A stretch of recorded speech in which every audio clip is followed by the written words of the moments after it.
Hello everybody. It's been a few days, but I just genuinely haven't had enough time to play poker over the last week or so. I have managed to play the next 1,000 hands though, and before we get into it, I'm just going to warn you, we go on a bit of a downswing. So, as always, we're going to look at the top 4 hands that I managed to get into, and unsurprisingly, a lot of these are going to be big pots that we lose, so a bit of a change of pace. Okay, we have Ace King here, and we open it up. We get 3-bet to this incredibly huge size, and as you can tell by his stats, he's V-pipping almost every hand, he's raising half his hands, he's 3-betting a lot as well, so he's kind of crazy. He's kind of crazy. We are happy to just 4-bet rip, and we get called off by Queen 10 of diamonds. So just your ordinary 200 big blind pot, all in pre. Unfortunately, we do lose this one though. He has 40%, so it will happen a lot of the time. Just got to be aware, this is going to happen a lot, this variance, you know. Okay, this one is a little bit different. We see an open and a call by the crazy guy, and we decide to 3-bet with queens. The original raiser folds, and the crazy guy calls. See a 10-7-3 flop, and I bet 1/3 pot, as I think you should do with the entire range. And we get raised to this huge amount. So, you know, I'm just pretty happy to get this in. So we do, and we get called off by 10-9 on the flop, and unfortunately for us, he does get there. So that's another big pot going to Gallo 9. Congratulations, we are running horrifically bad. But it is what it is, you know, it is what it is. Okay, the next hand, we've got Queen Jack of diamonds. We open it up from under the gun in a 5-max game. Get called from the small blind, who seems to be kind of reggy, and we see a 10-10-3 flop. He checks to us. We bet a 1/4 pot, not a 1/3 pot. I think a 1/4 pot is slightly better on the paired boards, and we get raised. So the raise doesn't represent a lot of hands. It represents pretty much pocket threes and and tens, basically 10x. Some pocket pairs can raise as well, but it makes less sense to do that.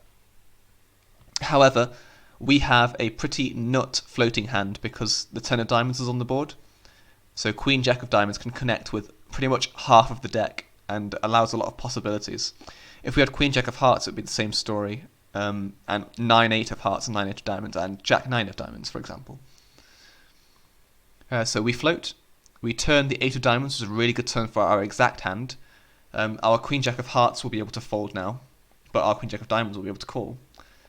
He bets quite large, and at this point, I'm fairly scared. I'm not going to lie. I'm fairly scared it's threes or a 10. But we do have really nice odds versus that range. Even though against threes we're dead, but we still have a straight flush possibility. So not quite dead, but you know, it's something. And against a lot of 10s, we can always improve to a 9 or a flush and probably get some more money because this kind of hand is disguised on a lot of rivers. So we call, and the river is a really interesting ace of diamonds.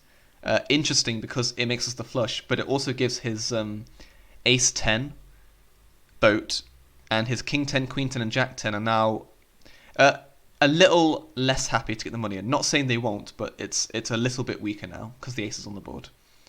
In any case, he just decides to pot it, and at this point, you could consider exploit folding, but I don't know this person's exact strategy. He could just be blasting off with 9-8. You never know at these stakes. As I'm sure you've seen in all the previous hands, you never know what kind of hands people will turn up with. Threes make sense. Ace 10 makes sense. I don't think he's going to pick the size with other 10x. So it's threes, ace 10, and like bluffs, basically. And, well, against any kind of normal range, this is an easy call. But I appreciate that a lot of 2NL tight regulars may not be bluffing here. But like, you can never say that against this guy. Unless you have thousands of hands on him, you can never say. So, we do make the call. Unfortunately, he has threes this time, and we lose that one. Okay, this hand, we actually win, which is a nice one. Notice how it's the smallest pot out of the 4 biggest pots, so if all the biggest pots are the ones we lose and we never really win any, it's not going our way. See a limp, We isolate with king, queen off. Thank you. Go away. Yeah, so we isolate with king, queen off. The big blind calls, and the limper actually folds, which is not something you see every day. Sorry. I made a mistake. I raise, he min 3 bets, that's why the limper folds, and we obviously have a call. No need to 4-bet bluff, we're getting great odds. We call. Pretty much get a really nice flop.